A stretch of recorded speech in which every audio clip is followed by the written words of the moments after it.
Hi everyone. In this video, we will talk about new 7QC tools relationship diagram. This is new 7QC tools one of the tool. In this video, quality control relationship diagram uses and applications video detail அதுக்கு முன்னாடி நீங்க இன்னும் நம்ம சேனலை subscribe பண்ணலாம் subscribe பண்ணிக்கோங்க கூடவே பக்கத்துல இருக்கிற பெல் பட்டனையும் கிளிக் பண்ணிக்கோங்க சோ குவாலிட்டி கண்ட்ரோல் இத வந்து ஷார்ட்டா QC அப்படி டினோட் பண்ணுவோம் சோ குவாலிட்டி கண்ட்ரோல் அப்படினாக்கா நம்ம ஒரு ப்ராடக்ட் உருவானதுக்கு அப்புறம் அந்த ப்ராடக்ட்டினுடைய ஸ்பெசிஃபிகேஷன்லாம் கரெக்ட்டா இருக்கா அப்படிங்கறதை செக் பண்ணி என்ஷூர் பண்ணி அதுல ஏதாவது ப்ராப்ளம் வந்திருக்கு அப்படினாக்கா அதை நம்ம எப்படி கண்ட்ரோல் பண்றது அப்படிங்கற அடுத்த லெவல் process நம்ம பண்றது தான் வந்து quality control So, n number of product உருவாகும்போது எல்லாமே வந்து நம்மளுடைய ஸ்பெசிஃபிகேஷனை satisfy பண்ணிருக்கா in case ஏதாவது out of spec போயிட்டு இருந்ததுனா அதை தனியா segregate பண்ணி அந்த ப்ராப்ளம் உடைய root cause கண்டுபிடிச்சு அதை எப்படி ஓவர்கம் பண்ணி அதை வந்து குவாலிட்டி லெவல்ல ஓகே பண்ணலாம் அப்படின்றது தான் வந்து இந்த குவாலிட்டி கண்ட்ரோல் உடைய மெயின் வர்க் குவாலிட்டி கண்ட்ரோல்ல நம்ம யூஸ் பண்ணக்கூடிய செட் ஆஃப் குவாலிட்டி டூல்ஸ் தான் வந்து new 7QC tools explanation வந்து to use verbal data and numerical data in managing quality so verbal dataவையும் numerical dataவையும் வச்சு நம்ம வந்து குவாலிட்டியை எந்த அளவுக்கு வந்து இம்ப்ரூவ் பண்றோம் அப்படின்றது தான் வந்து new 7QC tools so இதுல new 7QC tools இருக்குனாக்கா 7 QC tools இருக்கு affinity diagram interrelationship diagram tree diagram matrix data analysis diagram arrow diagram process decision program chart PDPC அப்படினு சொல்லி மொத்தமா வந்து 7 new 7QC tools வந்து கிளாசிஃபை பண்ணிருக்காங்க சோ இந்த வீடியோல நம்ம வந்து interrelationship diagramனா என்ன அப்படிங்கறத பத்தி தான் டீடைலா பார்க்க போறோம்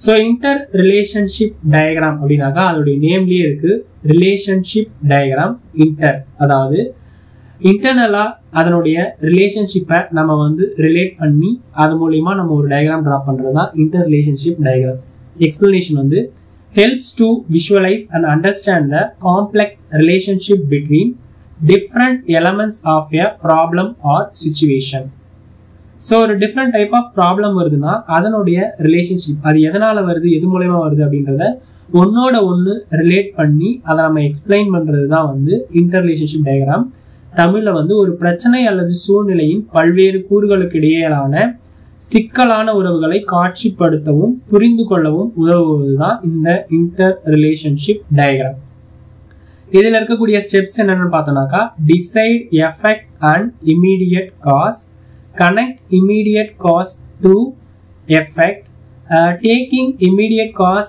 as effect to find cause for them explore relationship of cause and connect them find more important cause and prominent links make link short make diagram compact then last stage வந்து title it so இப்ப நமக்கு வந்து ஒரு effect வந்து வருது அதாவது ஒரு problem வருது அப்படினாக்கா அதுக்கான காரணம் என்ன அது எது மூலமா வருது அப்படிங்கறத ஒரு ரீசனையுமே வந்து இன்னொரு ரீசன் கூட நம்ம வந்து ரிலேட் பண்ணி கண்டுபிடிச்சி நம்ம ஒரு டயகிராம் வந்து டிரா பண்ணி அதை வந்து பார்க்கிறதுக்கு ஈஸியா அண்டர்ஸ்டாண்ட் பண்ணிக்கிறதுக்கு இருக்கிறது தான் இந்த interrelationship diagram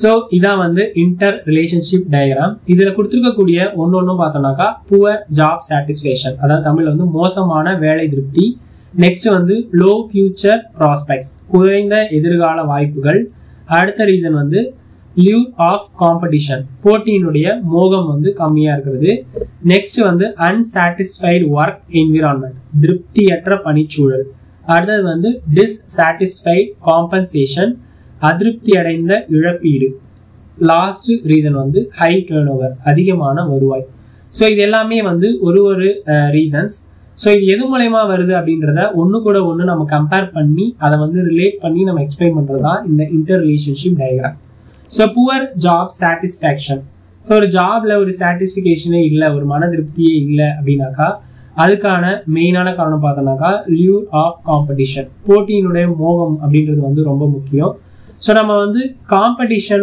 ரொம்ப ஹெவியா இருந்ததுனா தான் நம்ம வந்து ஸ்போர்ட்டிவா வந்து வர்க் பண்ண முடியும் காம்படிஷன் அதிகமா இல்லன்ற பட்சத்துல நம்ம வந்து ஒரு சாட்டிஸ்ஃபிகேஷனே இருக்காது நெக்ஸ்ட் வந்து லோ ஃபியூச்சர் ப்ராஸ்பெக்ட்ஸ் வாய்ப்புகள் வந்து எதிர்கால வாய்ப்புகள் வந்து கம்மியா இருக்கும் அதுக்கு என்ன காரணம் பார்த்தோம்னாக்கா போட்டியினுடைய காம்படிஷன் வந்து ரொம்ப அதிகமாயிடும். அதனால நமக்கு வந்து வாய்ப்புமே வந்து கம்மியாயிடும். அன்சாட்டிஸ்ஃபைடு ஒர்க் என்விரான்மெண்ட், திருப்தியற்ற பணிச்சூழல். காம்படிஷன் அதிகமானதால நம்மளுடைய ஒர்க் பண்ணக்கூடிய இடத்துல நம்ம வந்து ஒரு சாட்டிஸ்ஃபையிங்காக ஒர்க் பண்ணுறதுக்கான பாசிபிலிட்டிஸ் வந்து இருக்காது. நெக்ஸ்ட் வந்து டிஸ்சாட்டிஸ்ஃபைடு காம்பன்சேஷன், அதிருப்தி அடைந்த இழப்பீடு. ஸோ நம்ம காம்படிஷன் அதிகமாக இருக்கிறதால நம்மளுடைய வாய்ப்புகளுமே வந்து குறைக்கப்படும். அதுக்காக வந்து இழப்பீடுகளுமே வந்து சரியான முறையில் இருக்காது. ஸோ போட்டியின் மோகம் வந்து குறையிறதுக்கான காரணம் பார்த்தோம்னாக்கா ஹை டேர்ன் ஓவர், அதிக வருவாய். அதாவது ஒரு பிஸ்னஸ் பண்ணுறோம் அப்படின்னாக்கா அதில் வந்து அதிகமாக லாபம் வருது அப்படின்னாக்கா அவங்களுக்கு வந்து ஒரு அலட்சியமான ஒரு மனப்போக்கு வந்துடும். அது மூலயமா அவங்க வந்து ஹெவியாக வந்து காம்படிஷன் வந்து காம்படிட் பண்ணி அடுத்த லெவலில் வந்து போகிறதுக்கான வாய்ப்புகளுமே வந்து கம்மியாகும். ஸோ இதனால் பார்த்தோன்னாக்கா எதிர்கால வாய்ப்புகள் அது மூலயமா வந்து அவங்களுக்கு வந்து ஃப்யூச்சரில் வந்து வாய்ப்புகள் குறைவாக இருக்கும். வாய்ப்புகள் குறைவாக இருந்துச்சுனாக்கா ஒர்க்குமே வந்து அந்த அளவுக்கு வந்து பிஸ்னஸுமே நல்லா இருக்காது. ஸோ அதனால் பார்த்தோம்னாக்கா ஒரு ரீசன்னால ஒரு ப்ராப்ளம் வந்து நமக்கு வந்து கிரியேட் ஆகும். ஸோ இந்த மாதிரி ஒரு ரீசன் இருக்குன்னா அது எதனால் வந்துச்சு, அதனுடைய காசு என்ன அப்படின்றத நம்ம கண்டுபிடிச்சி ஒன்னோட ஒன்று ரிலேட் பண்ணி இதனால தான் இது வந்துச்சு அப்படின்றத நம்ம வந்து ரிலேட் பண்ணி நம்ம ஒரு டயக்ராம் மாதிரி கிரியேட் பண்ணி நம்ம எக்ஸ்பிளைன் பண்ணுறதுக்கு இருக்கிறது தான் வந்து இந்த இன்டர் ரிலேஷன்ஷிப் டயக்ராம். அப்ளிகேஷன் பார்த்தோம்னாக்கா to explore cause and effect relationship. So ஒரு ப்ராப்ளம் இருக்குன்னா அதனுடைய காரணத்தையும் அதனுடைய விளைவுகளையும் நம்ம வந்து எக்ஸ்ப்ளோர் பண்ணுறதுக்கு யூஸ் பண்ணுறது தான் இந்த inter relationship diagram. Especially for complex situation, the causes are likely to be manually related. So நம்ம மேனுவலாக வந்து ரிலேட் பண்ணி தான் இந்த ரீசன் வந்து நம்ம வந்து கண்டுபிடிக்கிறோம். ஸோ ஓல்டு 7QC டூல்ஸ்க்கும் நியூ 7QC டூல்ஸ்க்கும் உள்ள டிஃப்ரென்ஸ் பார்த்தோம்னாக்கா டேட்டா வைஸ் பார்த்தோம்னாக்கா ஓல்டில் வந்து நியூமெரிக்கல் டேட்டா வந்து ஹேண்டில் பண்ணுவோம். நியூவில் வந்து பார்த்தோம்னாக்கா குவாலிட்டேட்டிவ் டேட்டா வந்து ஹேண்டில் பண்ணுவோம். பர்பஸ் எதுக்காக யூஸ் பண்ணுறோம் அப்படின்னாக்கா ஓல்டு வந்து பார்த்தோம்னாக்கா ஆப்ரேஷனல் குவாலிட்டி கண்ட்ரோலுக்காக யூஸ் பண்ணுறோம். நியூ 7QC யூஸ் பார்த்தோம்னாக்கா ஸ்ட்ராட்டஜிக் மேனேஜ்மெண்ட் அண்ட் பிளானிங் பர்பஸ்க்காக யூஸ் பண்ணுறோம். அப்ரோச்னு பார்த்தோம்னாக்கா ஓல்டில் வந்து ஸ்டாட்டிஸ்டிக்கல் பேஸ்ட் அப்ரோச்சாக இருக்கும். நியூ 7QC டூல்ஸில் வந்து மோர் குவாலிட்டேட்டிவ் அண்ட் அனலிட்டிக்கல் ரிலேட்டட் அப்ரோச்சாக இருக்கும். அட்வான்டேஜஸ் அப்படின்னு எடுத்துட்டோம்னாக்கா ஸ்ட்ரக்சர்டு ப்ராப்ளம் சால்விங். ஒரு ப்ராப்ளம் இருக்குன்னா அதை நம்ம வந்து ஸ்டெப் பை ஸ்டெப்பாக நம்ம அதுக்கு வந்து சொல்யூஷன் வந்து கண்டுபிடிப்போம். Easy to understand and implement, அதை வந்து ஈஸியாக அண்டர்ஸ்டாண்ட் பண்ணி இம்ப்ளிமெண்ட் பண்ணுறதுக்கும் ஈஸியாக இருக்கும். Improved quality, enhanced customer satisfaction, team work and collaboration, root cause analysis, ஒரு ப்ராப்ளமுடைய ரீசனையும் அதனுடைய எஃபெக்டையும் நம்ம கண்டுபிடிக்கிறதுக்கு யூஸ் ஆகும். கண்டினியூஸ் இம்ப்ரூவ்மெண்ட், காஸ்ட் ரிடக்ஷன், இது எல்லாமே வந்து நியூ 7QC டூல்ஸில் இருக்கக்கூடிய அட்வான்டேஜஸ். டிஸ்அட்வான்டேஜஸ் அப்படின்னு எடுத்துனாக்கா required statistical literacy, data quality is crucial, always not suitable for all problems. So எல்லா ப்ராப்ளமுக்கும் இந்த நியூ 7QC டூல்ஸை யூஸ் பண்ணி நம்ம சொல்யூஷன் கண்டுபிடிக்க முடியாது.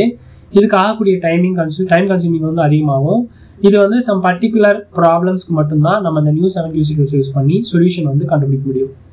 ஸோ இதான் வந்து நியூ 7QC டூல்ஸில் இருக்கக்கூடிய